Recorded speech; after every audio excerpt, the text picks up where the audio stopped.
Well, welcome to ChurchMediaDesign.tv. I'm your host, Brad Zimmerman, and over here, as you know, are the three wise men and Jesus. They're actually the three wisest men I know.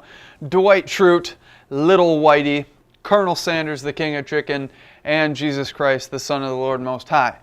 Now, the reason these guys aren't really the wisest men is because they're bobbleheads, and Jesus Christ really is the wisest. But anyway, we're moving on. As you can see, today we have the desktop computer on our desk. And that's because we're going to be doing some recording today, and I'm going to show you guys how to hook up your existing soundboard to your computer so that we can record your messages. So that's what we're going to be talking about today, as well as I'm going to show you guys some cool resources and get you guys some free software for recording. So let's get into it. So let's get started on recording. The first thing I want to say is I have a few expectations going into this segment. I expect you guys to have either a PC or a Mac computer that you can use for recording, as well as a soundboard, mic cables, and a microphone. The reason I expect this is because you guys are at churches, and pretty much every church has this stuff. So this is what makes it so you guys can do this for free. If you do not have these things, then you will have to buy this stuff. There's a million places you can get stuff from, sweetwater.com, Zounds, zzzounds.com, Musician's Friend. There's a bunch of different websites, but I'm expecting you guys to have this gear to start with. Before we go into the actual how-to of getting the recording done, I want to talk about the why. There's a few different reasons why we record at our church. The first reason is for people who can't be at your services every single week. Now, we have a pilot and some people who work weird swing shifts and third shift with emergency services, and they can't make it to church every single weekend. So we have a podcast, and they listen to that on the weeks that they're gone, so that when they come in on a Sunday morning, they feel like they know what's been going on and that they're in tune with the heart of where the church is going, and they don't feel left out. So I think that's awesome for those guys, that they can stay in tune with what's going on in the church. The other reasons are so that you guys can look back on what you've done over the past year. Now, you can do this for your own personal betterment, but you also can use this for the body. We did a financial series a year ago, and we were just doing a financial series just a little bit ago. And what we did is we made those old recordings available in CD and put them on the website, and people were able to go listen to those old ones as well as the new ones if they wanted to get the heart of where we sat with our financial dealings as a church. So that was a really great way. And the final way is so that you guys can critique what's going on, so that the pastor can go through and listen to what's going on, as well as you can look at how long something is. I'm on the technical side of things. I make sure we're on time on Sunday mornings, and when we're in programming and the pastor says, hey, I need 35 minutes for my teaching time, and then I give him 40, and then he goes 47, he needs to understand that and know that, just so we can bank on and understand how that's going to affect the rest of the morning. Not that it's a bad thing that he's going that long, we just need to be able to expect it. So you'll be able to look through and very physically be able to see how long teachings are, or what was actually said when somebody was talking. So you can go back and review those things. So those are a couple reasons of the why we do recordings. But now let's get into the how-to. So here's the how-to of getting your recording done.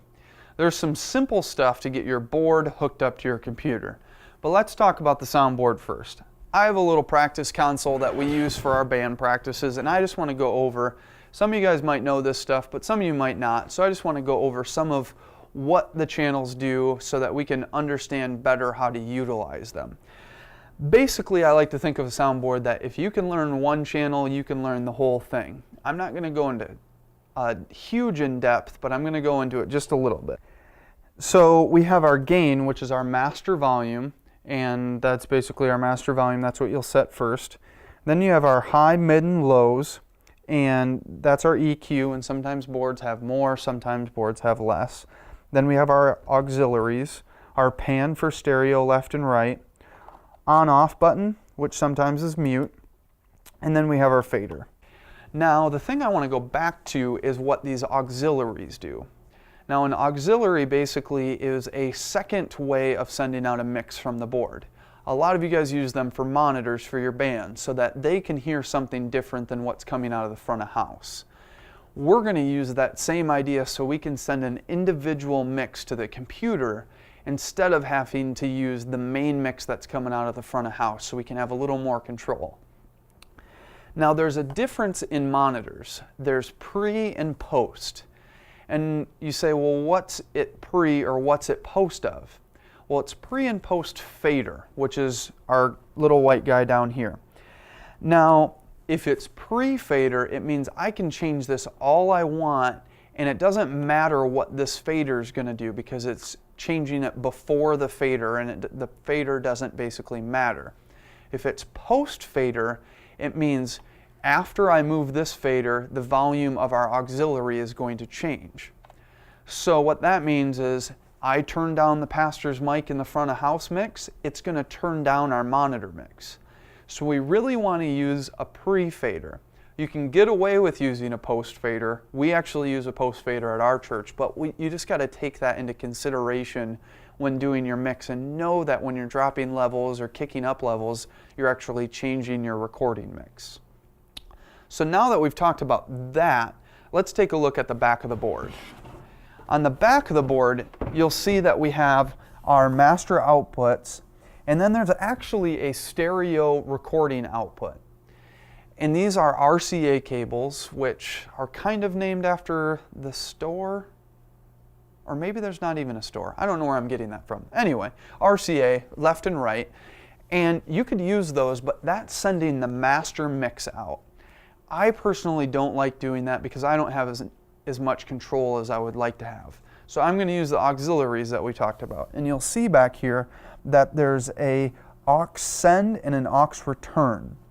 Now we want to use the send. We want to send out of the board into the computer. And we don't want to go back into the board. Those returns are used for effects usually. We're not going to get into that today, but that's just a good thing to know for the future. But we're going to use the send. And we're going to send a mix from the board to the computer. And that's why we have the computer up here.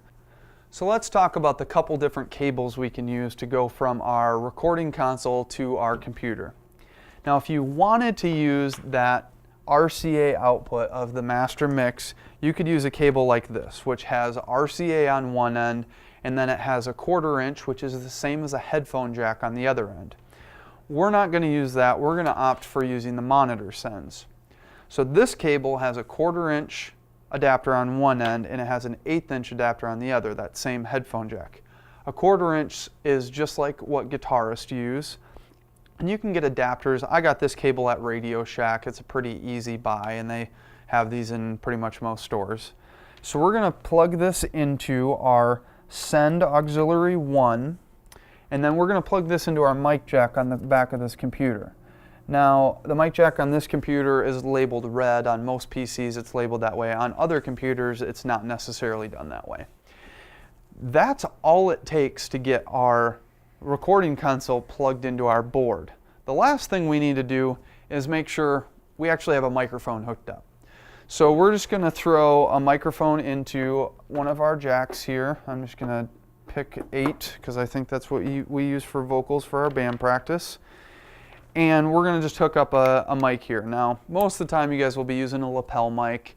We're going to just use this SM58, and we're going to use this for our recording. So let's head over to the computer and see how this is going to work with the software.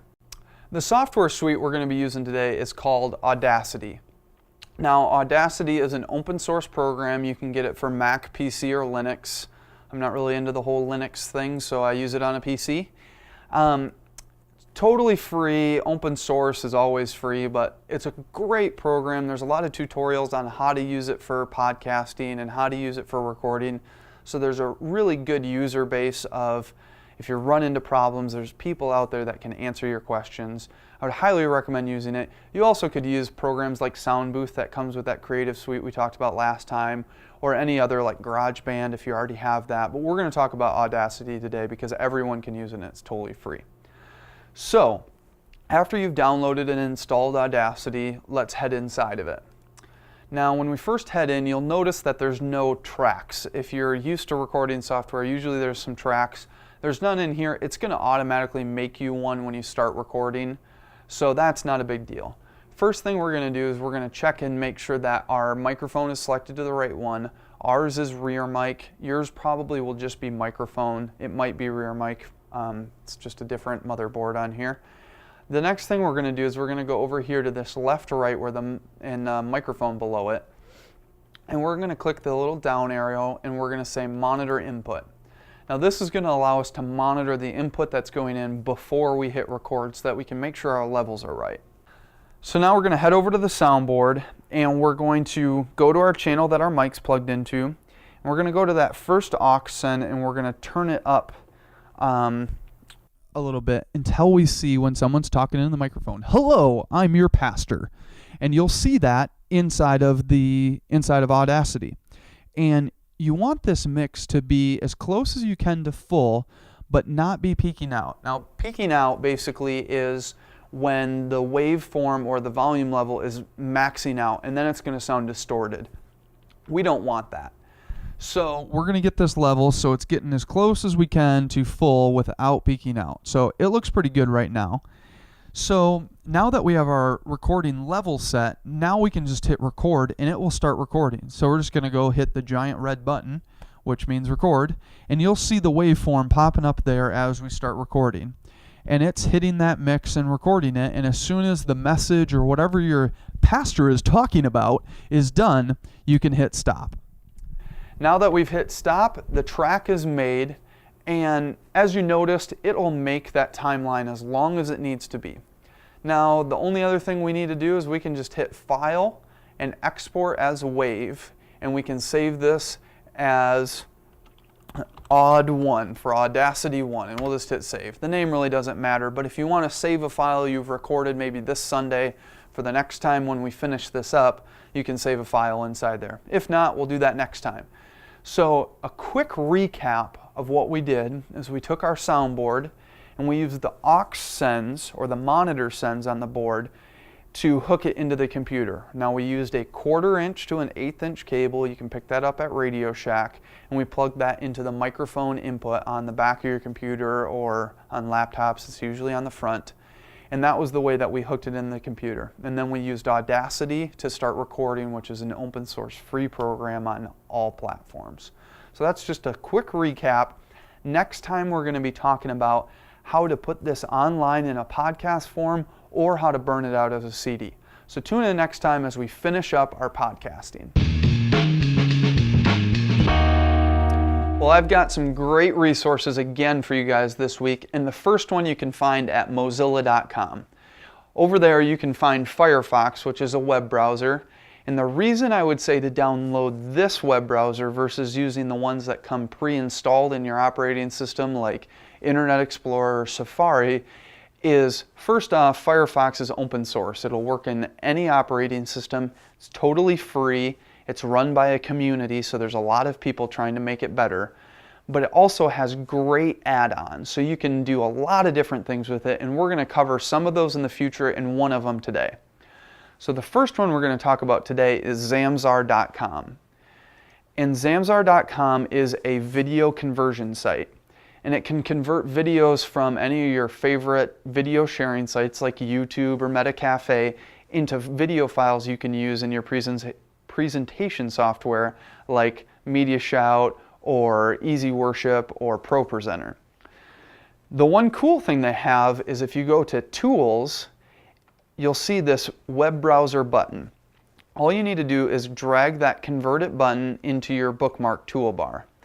Then go over to YouTube and download or start playing whatever your favorite YouTube sensation is, like OK Go, Here It Goes Again, the crazy treadmill video, and just click on this Convert with Zamzar button. What that's going to do is it's going to pre-fill the URL to that YouTube video so that you don't have to copy and paste and try find it, which is awesome. So all you have to do is go to step 2 and select which format you want to use. I would suggest an AVI or an MOV. Those are going to work best for you. Next, after you've selected that, you just need to type in your email address. The reason you're typing in your email address is that it's going to send you an email when it's done converting the file so that you can download it. You don't have to sit and wait for your browser to time out and for it not to work. So it's just a great way to do it. So enter your email address, hit convert, and you're good to go. That way you can start in the morning, download a couple videos, and by the end of the day they'll send you an email so you can get those. So I would check out Firefox as a web browser and Zamzar for video conversion so you guys can get whatever videos you want. So check out those resources. Thanks for tuning in to another episode of Church Media Design TV. It's so great to have you guys. I would love to hear what's going on in your church, so send me an email, brad@ChurchMediaDesign.tv. Let me know what's working for you or what's not working so that I can help you guys better.